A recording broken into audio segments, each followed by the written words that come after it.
जय हिंद जय भारत। मैं रेबल सदानंद पति। आज इस वक्त मेरे साथ मेरी छोटी बहन पूनम पंडित, बहुत आला दर्जे की एक्टिविस्ट, और आप देख सकते हैं किसान आंदोलन में कोई एक ऐसी महिला जो पूरे राष्ट्र में उभर के आई है। तो मैं गर्व से कह सकता हूं कि अपनी छोटी बहन पूनम पंडित को मैं आशीर्वाद भी देता हूं, उनके अच्छे स्वास्थ्य की कामना करता हूं, और निकट भविष्य में आप पूनम पंडित को पार्लियामेंट में जरूर देखने वाले हैं। मैं राजनीतिक बातें नहीं करता, लेकिन जब राजनीतिक पृष्ठभूमि की बात होगी और देश की जरूरत की बात होगी युवा नेताओं की, तो पूनम पंडित उन लोगों में जिसने कंप्लीट कोरोना काल में पिछले एक साल में पूरे लॉकडाउन में भी विभिन्न जगह में जाके लोगों की मदद की, सहायता की, किसानों के लिए वो एक ढाल बन के खड़ी रही। हालांकि बहुत सारे किसान नेता ऑब्जेक्शन करते रहे उनके प्रेजेंस पे, उनको भी हमने बहुत अच्छे से वार्न किया था, और बेहतर है कि वो समझ गए, क्योंकि गाजीपुर में बहुत सारे किसान यूनियन के जो लोग थे वो नहीं चाहते थे, वो इसकी लोकप्रियता से, जो हमारी बहन की लोकप्रियता है उससे शायद वो भयभीत हो गए थे। लेकिन उन्हें एक बात समझा दिया गया था कि राष्ट्र के लिए काम करने वाले जो लोग होते हैं ना, वो लोकप्रियता के लिए काम नहीं करते। लेकिन आज मैं रेबल सदानंद पति और मेरी छोटी बहन पूनम पंडित, मैं इनको अपना बहन मानता हूं, और मैंने उस दिन भी कहा था कि देश को आप जैसे एक नेत्री की जरूरत है, सफल नेत्री की जरूरत है, केवल राजनीति के तौर पे नहीं। क्योंकि जो चीज हम इंदिरा गांधी में देखे, जो चीज हमने सरोजिनी नायडू में देखा, जो हमने किरण बेदी में देखा, और बहुत सारे इंटरनेशनल हस्तियों को देखा, ऑब्वियस सी बात है कि वो मैं अपने छोटी बहन में भी देखता हूं। और जिन लोगों को ये चीज इनमें नहीं दिखती है तो कोई बात नहीं, लेकिन अगर कोई टिप्पणी करे तो एक बात जरा सोच समझ के टिप्पणी कीजिएगा। उनका बड़ा भाई रेबल मौजूद है। आज हम बात करने के पहले तो पूनम तुम्हारा स्वागत करूंगा हमारे मंच पे। बहुत अच्छा काम कर रही हो तुम, बेहतरीन काम कर रही हो। कोरोना पॉजिटिव भी हुई थी तुम, उसके बावजूद भी तुमने इतना काम किया। तुम्हारी टीम के लोग, तुम्हारे सहयोगी, तमाम लोग। मैं बंगाल में था, रेगुलर मेरी पूनम जी से बात होती थी। तो एक बात मैं बोलना चाहूंगा कि पूनम ग्राउंड टू अर्थ है। बहुत सारी बातें जब होती है ना, जब किसान आंदोलन में गए थे, सिंगू बॉर्डर पे गए थे, तो उस दौरान हमने एक बात देखा, आज भी लड़कियों को लेके बहुत ज्यादा एक रेस्ट्रिक्शन सा लगता है। बहुत सारे नेताओं को लगता है कि ये लड़की क्यों उभर के आ रही है। एक साधारण परिवार की लड़की है जिसने एक परिवर्तन को ला के खड़ा किया है, और रेबल फाउंडेशन हमेशा उन लोगों को नतमस्तक करता है जो भारत के लिए कुछ करने को समर्पित है। दोस्तों, मैंने और पूनम ने एक बात आज डिसाइड किया है कि बंगाल में जो हिंसा हो रही है चुनाव के बाद, उसका हम कठोर शब्दों से निंदा करते हैं। क्या बोलेंगे आप पूनम? हाँ जी, सबसे पहले तो जय जवान जय किसान। देखो, जब हम किसी की जीत पे, मानो ये नहीं कि हम बीजेपी का विरोध कर रहे हैं या वहाँ जो व्यक्ति गलत काम करेगा बिल्कुल हर उस व्यक्ति को विरोध करेंगे, चाहे वो किसी भी पार्टी का हो। जब हम बीजेपी के हारने पे और उनको बधाई दे सके हैं, तो वहाँ पे जो हिंसा हो रही है उनसे पूछ सके, जो हिंसा कर रहे हैं, अगर उन्हें वे जेल में न डालेंगे तो बिल्कुल हमारा अधिकार है उनसे, जब हम उनके लिए जय जय जय जय कर सके, तो हमारा अधिकार नहीं है कि हम उनको बोल सके कि आप इन्हें जेल में डालो। और इस बात के लिए आप ये मत सोचना कि हमने आपको बधाई दे दी ममता जी तो हम आपको बिल्कुल रोकेंगे नहीं या कुछ कहेंगे नहीं, क्योंकि गुंडे हम खत्म करने वाले ना कि और गुंडे पालने वाले। पहली बात तो आप इस बात को ये बहुत बड़ी बात है जो पूनम ने बोला। और पॉलिटिकल गुंडे हम किसी को करने नहीं देंगे। कल हमने 3 लोगों के ऊपर एफआईआर की पूरी काम कर चुके हैं, और आज 2:30 बजे तक का टाइम हमने ममता जी और फिराद हकीम की टीम को दिया है। बिल्कुल, और मुझे वहाँ पे आने की भी जरूरत पड़ेगी तो मैं बिल्कुल आपके साथ जाऊंगी, क्योंकि हमें गुंडे खत्म करने हैं, राजनीतिक गुंडे और नहीं पालने, जो अपनी पावर का इस्तेमाल दिखा कर किसी के घर में, दुकान में चोरी कर रहे हैं, ऐसे करने नहीं देंगे। ये बात आप बिल्कुल ध्यान रखना। जो बहुत बड़ी लूट हुई है सरकार को, हाँ, लूट भी हुई है, और भी वीडियो जो देखे मैंने, आपने दिखाया मुझे, हाँ, उसके लिए बिल्कुल भी नहीं करने देंगे। ये अलग बात है कि हम अपने क्षेत्र के या अपने राज्य के या अपने देश के जो पद पे है लोग काम नहीं कर रहे, उन्हें हटा रहे, तो इसका ये मतलब नहीं नए नए गुंडे हम पालेंगे। पहली बात तो ये बात ध्यान में रख ले। मैं दूसरी बात, खांसी जुकाम तो भाई हो ही जाएगा, खांसी जुकाम होगा, बीमार होगी, कोई नहीं, मैं सबके आशीर्वाद से ठीक हूँ, और बिल्कुल मैं आपका नहीं, आपके ऊपर एक बहुत बड़ी जिम्मेदारी है मेरी बहन, और आपको हम लोग बहुत उम्मीदों से केवल देखते नहीं है। 2022 का जो रण होगा ना, उस रण में आपका भाई और 15 करोड़ से लोग आपके लिए समर्पित रहेंगे, क्योंकि देश को अब युवा प्रतिनिधित्व चाहिए। कब तक ये 70 साल के बुढ़ों से, जो 70 साल से ऊपर बुढ़े हैं, ये पार्लियामेंट में कब तक बैठेंगे? और पार्लियामेंट में, संसद में बैठते ही इनको नींद आ जाती है। पूनम, ये काम क्या घंटा करेंगे? हमें वो लोग चाहिए जो युवा हो, जो रोड पे आ सके, जो उन इलाकों में जा सके, पहाड़ के दुर्गम रास्तों में जा सके जहां लोगों को परेशानी है, जैसे केदारनाथ, जैसे राजस्थान का वो एरिया जहां रेतीली है, जहां गर्म टेम्परेचर, जहां लद्दाख, ताकि वहां की समस्याओं को भी हम उठा सके। बिहार से लेके कश्मीर से लेके कन्याकुमारी तक, ये हमारी नैतिक जिम्मेदारी है पूनम जी। सबसे पहले तो ये वाली बात बिल्कुल मैं बहुत बोलती आ रही हूँ जब से परमात्मा की दुआ से सबका आशीर्वाद मिला जी कि जो नेता है क्या उन्हीं के बच्चे नेता बन सके, मंत्री बन सके, मंत्रिमंडल में बैठ सके, बिल्कुल भी नहीं है।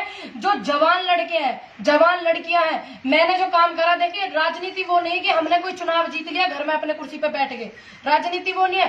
राजनीति का मतलब होगा आप समाज को सुधारें, समाज को जागरूक करें। मैंने जागरूक करने का काम करा, आपने देखा होगा, आप बॉर्डर पे देख रहे थे, जिस टाइम पे मैंने बोलना स्टार्ट करा उससे पहले कितनी महिला बोली, मुझे अच्छा लगा, मेरे बात बहुत बोली। और मैं तो चाहती हूँ कि हर कोई ये नहीं सोचो कि मेरे को पूनम पंडित बनना, सब ये सोचो कि मुझे भी अपना आगे बेस्ट देना, बेस्ट। देखो एक सीधी सी बात है, हमें हमारे बुजुर्ग थे, उन्होंने एक बात बोला, आपको एक बात समझना होगा, आप बात एक समझना होगा, ये बात मेरे तमाम हिंदू भाई बहनों के लिए है कि जब हम हवन करते हैं तो हम स्वाहा बोलते हैं। ये स्वाहा क्यों बोलते हैं? क्योंकि स्वाहा जो है वो अग्निदेव की पत्नी थी, आपकी जानकारी के लिए। कोई भी यज्ञ संपूर्ण नहीं होता जब तक हम स्वाहा का इस्तेमाल नहीं करते। हमारे हिंदू धर्म में 5 यज्ञ हैं, तो वो 5 के 5 यज्ञ जो है अनकम्प्लीट माने जाते हैं जब तक कोई महिला उसमें नहीं बैठती। लेकिन पूनम आपने एक बात देखा होगा, आज केंद्र की सरकार है, मोदी जी लोग और बीजेपी के लोग बोलते हैं बेटी पढ़ाओ बेटी बढ़ाओ, क्या आपने एक भी महिला नेता देखा है आज तक बीजेपी का जो खुल के आके बात कर रही हो? बिल्कुल भी कोरोना के ऊपर किसने कहा है अभी तक? नहीं। क्या हेमा मालिनी को बोलते हुए देखा है आपने? बिल्कुल नहीं। देखो मैं तो ये उम्मीद करूं, चाहे वो विपक्ष है, चाहे वो पक्ष है, और चाहे ये मेरे जैसे परिवार से है, बिल्कुल उठ के उभर के आवा। और मेरे अनुरोध है आपसे कि महिला क्या नहीं कर सकती, क्या नहीं करा महिला ने, कौन सा डिपार्टमेंट में महिला न गई। और आप जो फिलहाल में और पहले जो IAS PCS है उनकी मेहनत भी देखना महिलाओं की। भाई आप सरोजिनी नायडू देख लो। हाँ जी, बहुत मेहनतों के बाद में आप ये देखिए, आज देखिए, मैं तो सैल्यूट करूंगा ट्विटर को, उन्होंने कंगना रनौत का डिलीट कर दिया। बिल्कुल सैल्यूट। और ये वो कंगना रनौत है जो मणिकर्णिका फिल्म बनाई थी, यानी रानी लक्ष्मीबाई के ऊपर, जो देश का हर बच्चा अपने जुबान पे रखता है। हमारी महान मतलब एक देश की श्रेष्ठ रही है, वो वीरांगना रही है, लेकिन वो किस तरह का काम कर रही है, पॉलिटिकल ग्रुप के लिए बातें करती है। अभी भी उन्होंने एक बात बोला था कि मोदी जी गुंडई को रोकने के लिए गुंडई का सबसे बड़ा विराट रूप जो 2000 में देखा गया, खत्म करने, नहीं 2000 वाला, सन 2000, आज वो गुजरात वाला, मतलब हम कई सारे लोग कह रहे 2000 में क्या हुआ था, गोधरा हुआ था क्या, या हम तो नहीं कह रहे, या 2001 में जो बात थी। लेकिन अब मैं एक बात आप लोगों से कहना चाहूंगा, सबसे पहले मैं आप लोगों का धन्यवाद दूंगा। पूनम ने भी मेरे लिए उस दिन कहा, मेरे फाउंडेशन के लिए हम लोग अभी 2 या 3 दिन के अंदर मेडिसिन को डिस्ट्रीब्यूट और करने वाले हैं। पूनम जी को मैं तब भी बुलाऊंगा, बिकॉज ये मेरे लिए परिवार है और हम मेहमान नवाजी नहीं करते अपने परिवार में, क्योंकि देश हमारे लिए एक परिवार है। इसने भी अपना परिवार छोड़ा। आपने पूनम का घर देखा होगा, अत्यंत साधारण घर से निकली हुई एक लड़की है। कितनी हिम्मत होती है बुलंदशहर के एक गांव से, आप जानते हैं वहां पे डेवलपमेंट क्या है क्या नहीं है। और जो कहा जाता है रामराज जो कहां तक सत्य हुआ आज आप देख सकते हैं। आज शमशान घाट में 18 घंटे की वेटिंग लिस्ट है, आज बगैर ऑक्सीजन के। मैंने उस दिन बोला था एक बात कि जब आपने बालाकोट में अटैक किया तब आपको क्रेडिट, नाम आपको चाहिए था बीजेपी की सरकार को, बराबर। डिमोनेटाइजेशन किया, आपको क्रेडिट चाहिए था। तो उसी तरह आज ऑक्सीजन सिलेंडर नहीं तो क्रेडिट किसको लेना चाहिए? क्रेडिट मोदी जी को दो, और जो ये राज्य सरकार है, जिनमें सरकार है, उनको क्रेडिट जाएगा। ना महाकुंभ कर रहे हैं। बिल्कुल, महाकुंभ करने की जरूरत क्या है। और दूसरी बात बता दूं, भाई ने अभी मेरे गांव की बात छेड़ दी। अगर मैं कहीं से लाइव भी आ जाती हूँ ना, ये मानसिक रूप से बुद्धि देखो लोगों की। अगर मैं कहीं से किसी के घर से लाइव आती हूँ या किसी की मैं फैमिली में जाती हूँ, जैसे मुझे बुलाते हैं फैमिली में जाने के लिए, मेरे पारिवारिक रिश्ते, तो लोग कमेंट करते हैं कि आपका घर बड़ा सुंदर हो गया। तो मैं उनके लिए कहना चाहूंगी, देखिए जो व्यक्ति मुझे अपने परिवार में बुलाओगे, इस देश के हर व्यक्ति का घर जो है वो मेरा घर है। बहुत बढ़िया, और मैं अपने उस घर में बहुत खुश हूँ। तो ये मानसिक रूप से बीमार लोग हैं। अरे पूनम छोड़ो, मैं तो एक बात बोलूंगा, जितने भी लोग हैं, आप में से जितने भी लोग हैं जो हमें पसंद नहीं भी करते हो, पहले तो एक विनय सभी ने निवेदन करूंगा, विनम्र निवेदन करूंगा आप लोगों से, एक बार हमारे मुद्दे को प्लीज सुनिएगा जरूर, बायस मत होइएगा। मैं भी मोदी भक्त था, मैंने जीवन का पहला वोट 2014 में किया, कई बार कह चुका हूं, मेरे फेसबुक में ऑफिशियल ये बात। 2014 में मैंने पहली वोट डाली थी, ठीक है। लेकिन आज अगर हमें ये हिम्मत भी मिली है ना, तो वो भी मोदी जी की वजह से मिली है। उसका एक कारण है, उसका एक कारण है, मैं आपको बता दूं। उसका कारण आपको क्लियर एक बात बता देना चाहूंगा, क्योंकि जब हम किसी को चुन सकते हैं ना, तो हम उसे उतार भी सकते हैं। जनता जनार्दन है। और ये हमारे भाई हैं जो यहाँ के सफाई कर्मचारी भाई हैं सारे, और दलित समुदाय से आते हैं, मेरे दोस्त। सारा बड़ा गर्व से मैं कहता हूँ, ये पूनम पंडित के बहुत फैन भी है।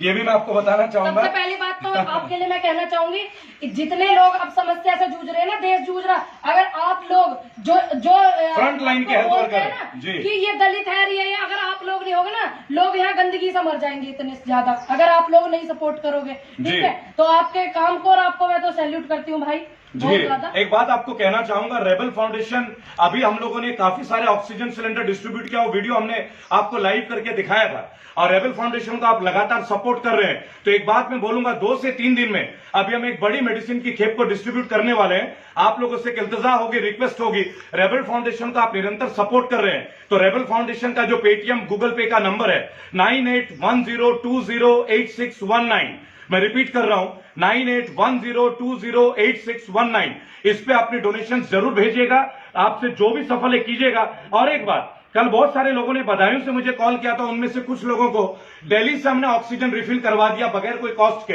लेकिन एक बात मैं बता देना चाहूंगा, जिसको भी ऑक्सीजन सिलेंडर चाहिए, ये बात तय है कि पेशेंट को लाना पड़ेगा, क्योंकि इसकी कालाबाजारी हो रही है। हम इस चीज में बिल्कुल स्ट्रिक्ट है पूनम, क्योंकि पहले जब पड़ोस में अगर कोई बीमार है ना, तो पड़ोस में जो बीमार है उसको नहीं, उसके लिए सिलेंडर नहीं देने का, अपने घर में स्टॉक करके रख लेंगे। नहीं, कोई स्टॉक नहीं, ऐसा नहीं चलेगा। नहीं, पहले जिनको इमरजेंसी है, जो उसके लिए भुगत रहे हैं, जिनके प्राणों की आहुति जा रही है, पहले उनके लिए। तो आप लोग थोड़ा सपोर्ट कीजिएगा। अगले 2 और 3 दिन का अपडेट मैं आपको पूनम के साथ दूंगा। बहुत सारे और सोशल एक्टिविस्ट और नेशनल मीडिया के कुछ लोग इसको कवर करेंगे। लायंस क्लब वगैरह के सीनियर जो हैं, उनको भी मैं इन्वाइट कर रहा हूं, और बहुत सारे संस्था के लोगों को बुला के। और एक बात मैं आपको बताना चाहूंगा, 2022 में ऑफिशियली ये मेरी केवल इच्छा नहीं है, मैं इससे धक्का देके भी इस बार का इलेक्शन जरूर लड़ाऊंगा, क्योंकि उत्तर प्रदेश में नहीं, उत्तर प्रदेश में हमें इसकी जरूरत है, हमें जरूरत है। नहीं पॉसिबल है, नहीं नहीं नहीं, ना ना ना ना ना ना, सुनिए, नहीं नहीं नहीं, सुनिए सुनिए पूनम, नहीं नहीं सुनिए, मैंने बंगाल में 59 सीटों में काम किया और सारे 59 सीट हमने जिताया है, और डायरेक्ट वार्निंग दिया है ममता जी के गवर्नमेंट को। आज 2:30 बजे तक का टाइम है, कल हमने 3 एफआईआर नोटिफाइड किया है, ये भी बता दूं, एक एक को नहीं छोड़ेंगे। लेकिन इस वक्त जो कोरोना में इतनी बड़ी विभीषिका है, और हम लोग जिस तरह से ग्राउंड लेवल पे काम कर रहे हैं, आप लोगों की सपोर्ट की मैं आकांक्षा करूंगा। पूनम ने भी हमें समय दिया, मेरे फाउंडेशन के लिए उन्होंने रिक्वेस्ट भी किया, तो इस पे आप लोग डोनेट करते रहिएगा।